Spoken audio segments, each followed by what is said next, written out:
It's great to have you here, Chef. Thank you for taking time out of your busy day to sit and talk with us. Thank you, sir. So how long have you been working here? I've been at John Knox Village about 4 years. Fantastic. Yes. And how long you been in food and beverage? Ooh, that's a long time. Over 30 years. No kidding. Wow, you must have started very young. Very young. Wow, what was your first job? My first job was a dishwasher Yeah. at a military ROTC camp. No kidding. Yes. How did that come? Is your father in the military, or Yes. is that right? Yes. So what was that experience like? It was quite interesting. It definitely taught me how to be humble now. Yes. But it was very challenging getting up 4 o'clock in the morning to go wash dishes for about to feed about 1,000 soldiers in about a 1 hour time period. Wow, where was this? This is at Fort Riley, Kansas. Wow, that's fantastic. Yes. What an experience. Yes, it And how was. long did you do that? It was just a summer job. For about 6 months before I went off to college. And that got you excited to be in the business? Yes, it did. No kidding, that Yes, is it did. just awesome. Yes. And so where did you end up going to college? Ended up going to Kansas State University, Okay. where I attended for 2 years. Mhm. And I found a part-time job working in a Cajun food restaurant. Okay. Back of the house? Back Cooking? of the house. So what was your first job there? They actually gave me an opportunity to learn how to cook, and felt like from the time I picked up a knife, it's like I knew exactly how to use it. Wow. And I just fell in love, and I decided I wanted to be a chef and pursued that, and left Kansas State. Wow, that is just fantastic. Yes. So you didn't necessarily do formal training in terms of culinary, it was on-the-job training. No, I didn't do any formal training, but I did go through a extensive apprenticeship program through Marriott Hotels. Oh, right. And I took a lot of continuing education courses through the ACF. Good for you. Yes. It's something that people, I really like to talk about, is the fact that you don't necessarily have to go to college to be in this business, but you do need to get education and training. Certainly. And going through the ACF and all that, that's just fantastic. Yes. Wow, good for you. So what did you do for Marriott?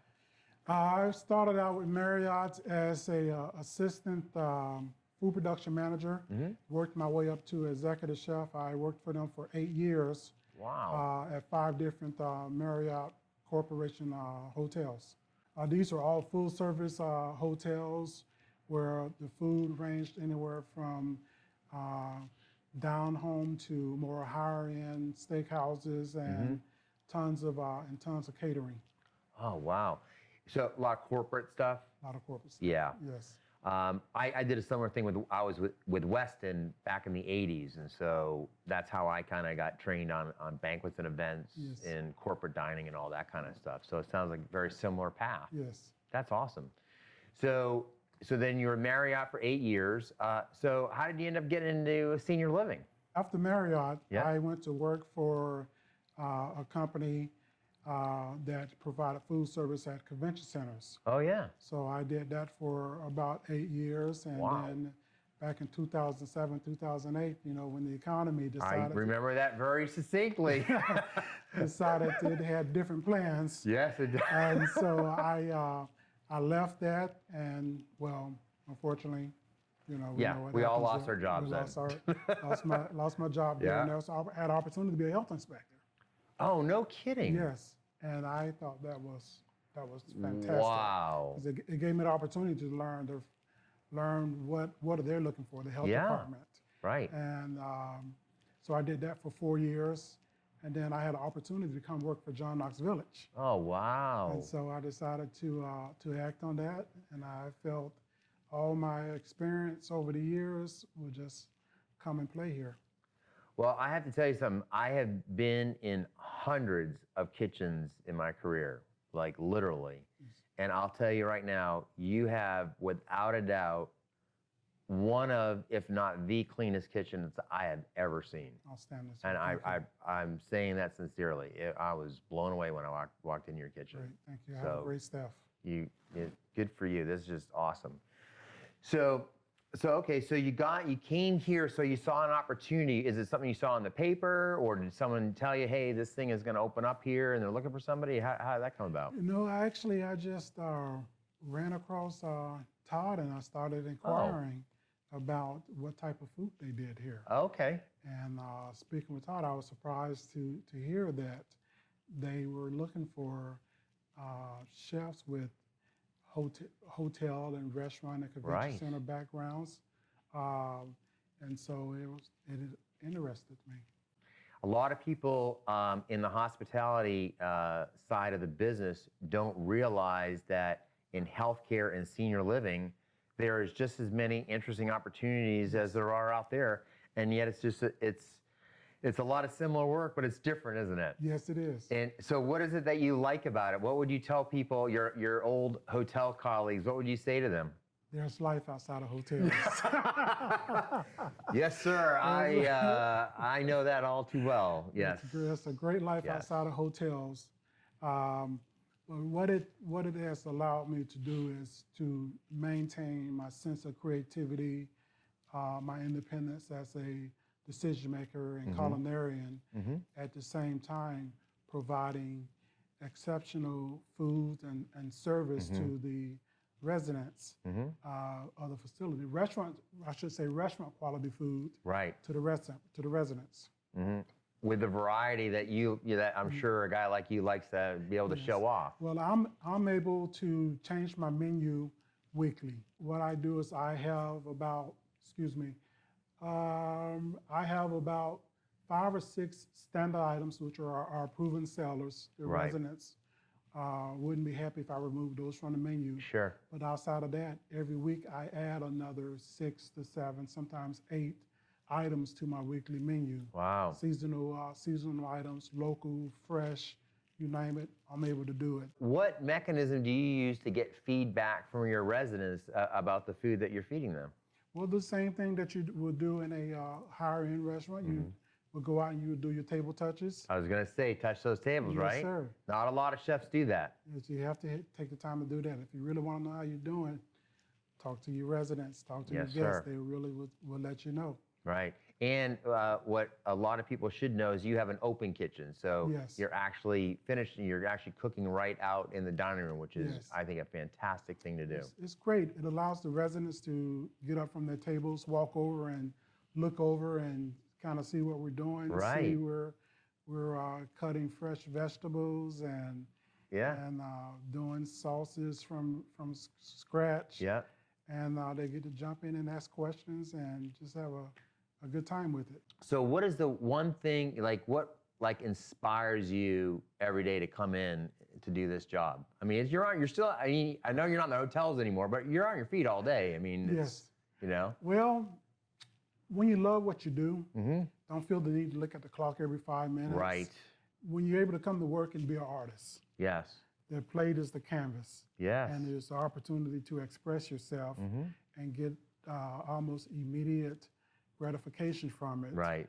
And so that just keeps me motivated and excited to get up and come to work. I got into the business in a similar fashion.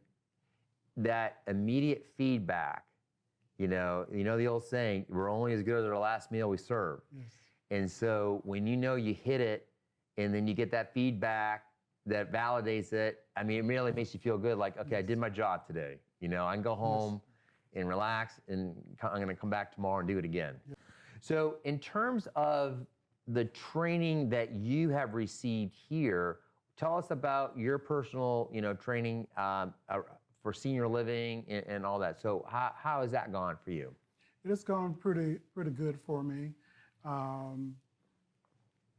One thing that my training has consisted of is speaking with the restaurant, with the residents, having food groups meetings, seeing what they're looking for in their meals, nutritional, low sodium, but they still want flavor and variety. Right. So that was just kind of on the job training. Right. And also with now Pineapple Academy on board has been an opportunity to give me kind of a refresher Right. and getting rejuvenated, getting back to the basics. And so how do you use, your knowledge and the pineapple or whatever combination, how do you use all of that to inspire your staff? Because obviously you're not here 7 days a week, 3 meals a day. No, not at all. So when you're not here, how does the show keep going?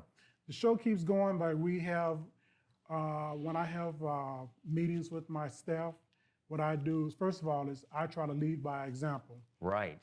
And in addition, from what has been trained on Pineapple Academy and whatever Johns Knox Village policies are, we meet about that on a regular basis, and we communicate that, and we instill all of those trainings, the policies on a daily basis into the staff. And so when I'm able to go home, I can feel confident that we have provided the associates with the training and all the tools they need to make correct decisions and do the right thing. You actually have a full service restaurant. Yes. You have a pub bar atmosphere thing that you're responsible for, but you also got a lot of catering going on here, don't you? Certainly do. Yeah, you've got some big spaces and a lot of spaces, and don't you do home replacement meals, don't you? Meal deliveries to the residents. Yes, we do. So it's sort of like room service in a hotel. Yes, the Meadows is, the way I like to describe it, it's a small boutique hotel. It really is. I mean, the place is absolutely beautiful, the aesthetics and just the whole atmosphere. So I think that's one of the things, as we talk to our friends in the hotel business, they need to realize that those opportunities exist outside of a hotel, but they also end at 8 o'clock at night because your audience goes to bed a little earlier than a lot of patrons. But that's actually kind of nice because, I mean, you actually have a nice, I imagine, a better work-life balance now than you did when you were with the hotels. With hotels, you can arrive 2 o'clock in the morning, sometimes 5 o'clock in the morning. Right. And you may be there to 10 or 12 o'clock at night. Right. Which is pretty common, but right. I can get here 7 a.m. or 8 a.m. and 4 or 5 o'clock. One of the things that I think is important that people understand is, food and beverage is definitely a tough business in the sense it's very physically active. I talked about being on our feet and all that kind of stuff, but it doesn't have to be arduous and just physically and mentally draining every day. I mean, I've put in plenty of those 12, 14-hour days, when I was in hospitality. And that's where you see the burnout. That's where you see the chefs reaching for maybe a little bit too much of the Jack Daniels after work or whatever they're using to dull the pain. And that's kind of where you see the guys, get a little turned off by it, or people from the outside looking at it and go, that's not really what I want to do. But then you come in an atmosphere like this and you see you're doing the same job here, but it's just so much it's not like this stressful, arduous thing every day, is it? Not at all. It's very different. And I love the fact that you made the comment that you can be an artist as a chef, because a lot of chefs are artists, Yes, there's a management, we have to be good managers. Certainly. But most people became executive chefs because they are artists, and you feel like you can be one here. Oh, absolutely. Isn't that awesome? I love that. Yeah, good for you. I'm so happy. So in terms of the Pineapple Academy, for the future, in terms of your use of it here, is there anything you would love to see us doing that you feel would be a benefit to your organization or other people coming into the business? Yes, I would say continue doing what you're doing and dive deeper into the